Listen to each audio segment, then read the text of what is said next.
Shri Y.S. Avinash Reddy. Sir, thank you for this opportunity, sir. Sir, while our country is soon becoming the third largest economy, we, the representatives of this House of the People, should observe that 77% of the total national wealth is with 10% population, and only 23% of the wealth is with the remaining 90% of the population, sir. This inequality between the rich and the poor has to be addressed, and necessary steps has to be taken to ensure that poor people grow wealthier in our country. Only then becoming third largest economy soon will have some meaning and sanctity, sir. Sir, coming to income tax, sir. Sir, the share of individual income tax payer in GDP has increased from 2.5% in 2017-18 to 3.64% in 2024 and 25, sir. Sir, a comparison with BRICS economies shows that effective personal income tax rate in India is among the highest. Sir, Section 80D of the Income Tax Act allows tax deductions of up to 25,000 rupees every financial year on health insurance premiums, sir. This deduction limit has remained the same for the last 10 years, sir. But on the other side, the medical expenses of every individual is growing in a very big way from the last 10 years, sir. So, to address this issue, necessary steps has to be taken to enhance the deduction limit up to 1 lakh rupees per financial year on health insurance premiums, keeping in view of the increased medical expenditure, sir. Sir, the new tax regime curtails several important tax deductions, leaving people disincentivized from switching on from the old regime, sir. Deductions under Section 80C, 80D and 80E and various other deductions are not permitted under the new tax regime, leaving middle class people and the poor people into dissatisfaction and financial stress and strain, sir. Sir, coming to indirect taxes and GST, indirect tax collections are increasing every year by year, sir.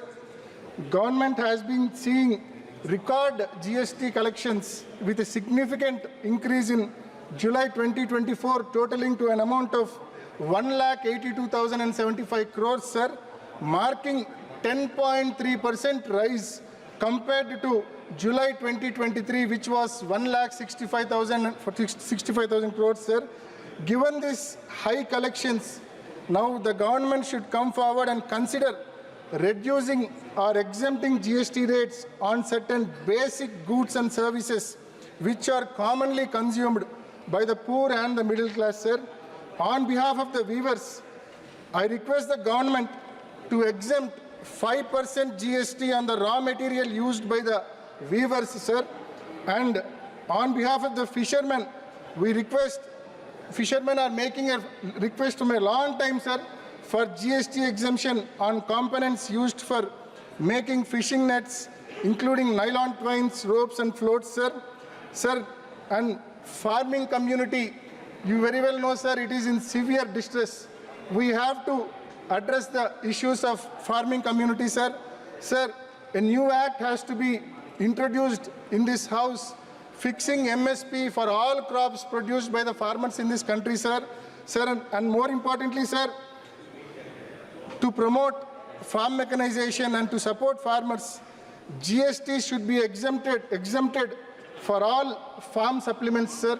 Sir, and more importantly, sir, 18% GST is collected on health insurance premium and life insurance premium, sir.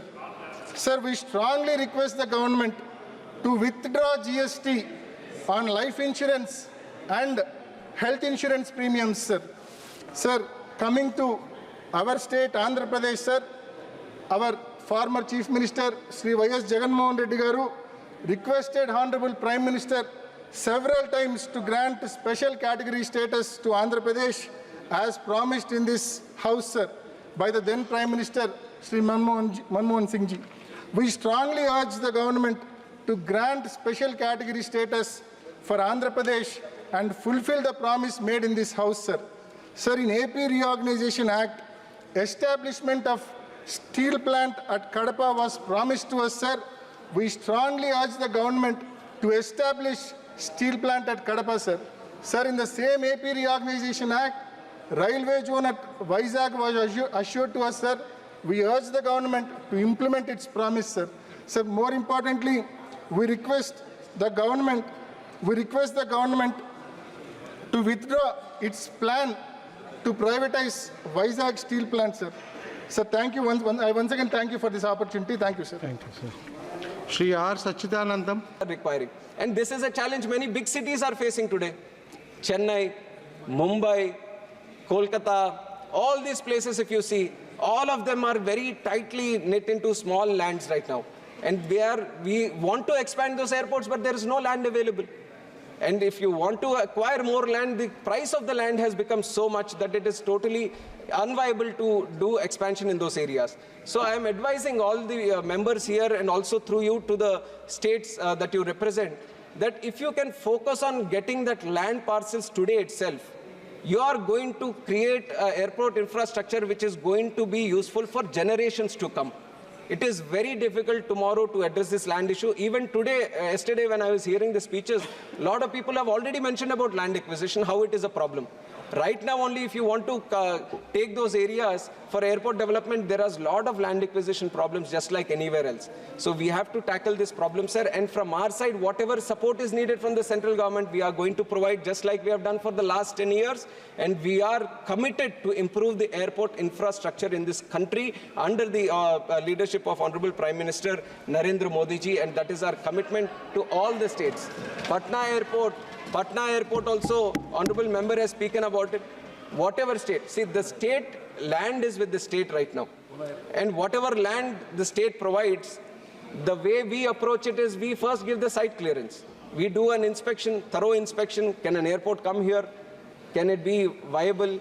Can the flights land there? Is the site in such a way that can we build a proper runway there for big flights, wide body flights, narrow body flights? So all this survey we do and we give a site clearance. Once that is done, you go into land acquisition and in principle. So wherever you have a request of a new airport, so if there is a land parcel available or if there is an airstrip available, there has already a lot of research done from the Ministry of Civil Aviation. But in the case there is no update for you, you can hand over to me again a request for that specific place. I will give you a specific update on what that site, the status of that site is, and with the cooperation from the state and central government, I can assure you if everything goes perfectly, then we can very soon build an airport in that place. So don't restrict yourself. If you have any place in mind, please let me know so that I can get it inspected, and I'm going to provide all support from the ministry so that we can build airports there. So that was regarding the airport, individual airports, and especially during connectivity. For connectivity also, there have been a lot of requests. We have an airport now, we want to improve on the connectivity. Now again, connectivity is a market-driven exercise that is being done by the airlines. We don't have a specific rule saying, or we don't have the specific power to say to the airlines, ki, acha, you just have to start this route from today. But through RCS, we have done a bidding process where these unconnected routes or unserved airports, underserved airports, they are all given certain viability gap funding so that the unconnected airports are connected. So in that sense, if there is any airport which comes under the RCS category, then definitely we are going to provide the support and ensure that proper connectivity is given. And all other requests that you have, let it be for domestic flights or international flights. And even though that is not the direct responsibility of the government, we are trying through a favorable way to push the request to the airlines so that they can be considered as and when there is a possibility of considering them. Sir, these are some of the main issues that were mentioned yesterday. And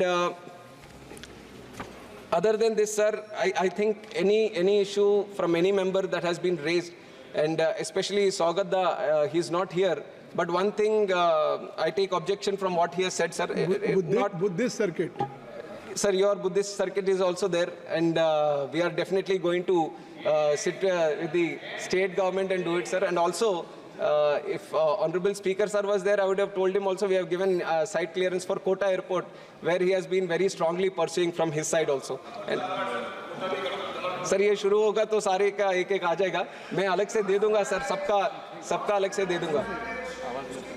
Yes, all these grievances that you have regarding. He is ready to invite to any honorable member. Any grievances that you have regarding airlines or airfares, we are going to create a proper system where we have a team in the ministry which is going to address all these issues. We are going to create a very efficient system where you can provide us with all the details. If there is a specific airfare that you feel there has been an unreasonable hike, you provide us on which website you have taken it, what was the timing of the plane, which plane and all. If you can provide the details, we'll do a thorough research from our side, and if there has been any misuse of the rights of the passengers, then we are going to take strict action also, and we have done this in before also, sir.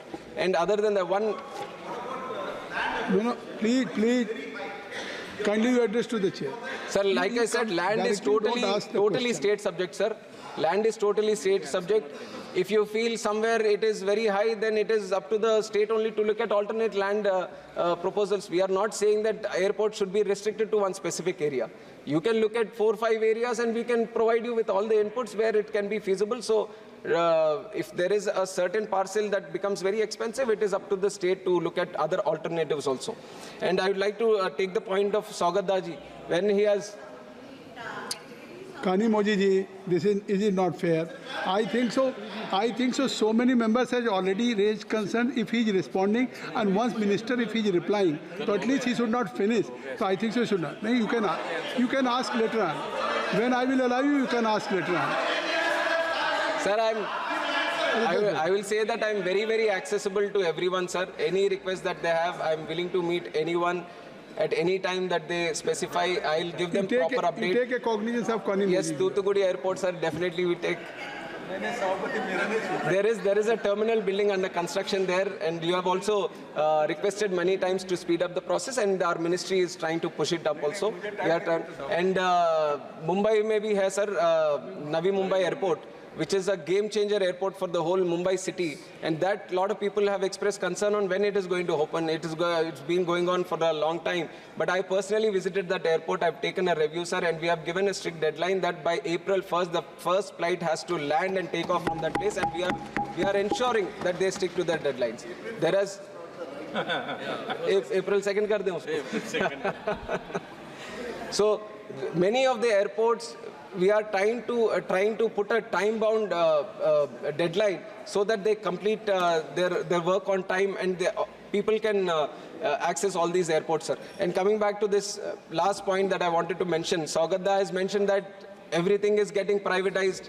Airlines, Air India दे दिया आपने, तो अब तो कोई ये seat का upgrade भी किसी से पूछ नहीं सकते.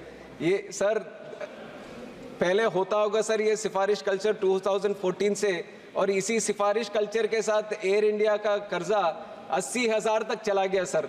उसी के वजह से ये नुकसान हुआ. एयर इंडिया पूरा हमें छोड़ना पड़ा.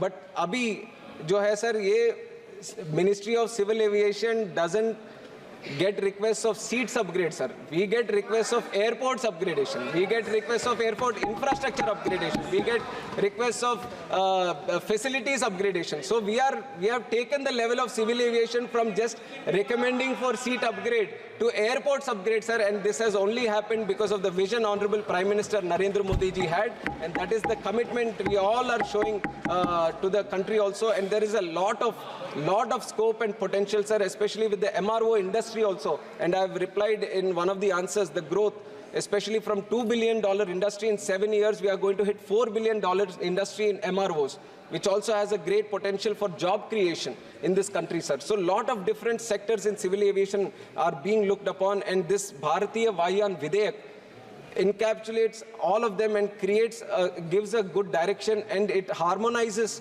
all the SARPs that have been set by ICAO, which is a United Nations agency for civil aviation. And we are globally trying to maintain a top standard where we just don't operate within ourselves, but we set standards for the whole world itself.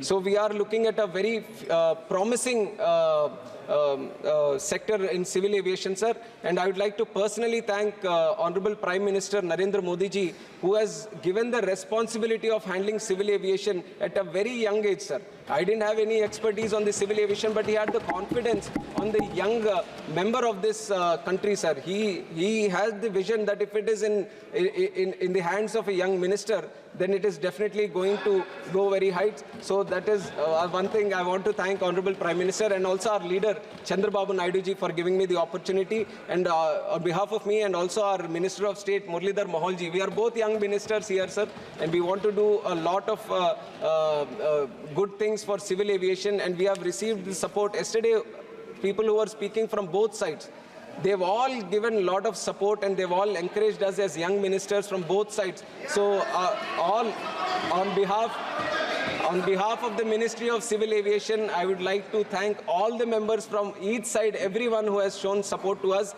And with this kind of support that you are giving to the Civil Aviation Ministry, we are sure that we are going to reach #1 in the domestic aviation market in the whole world. And that is still our commitment.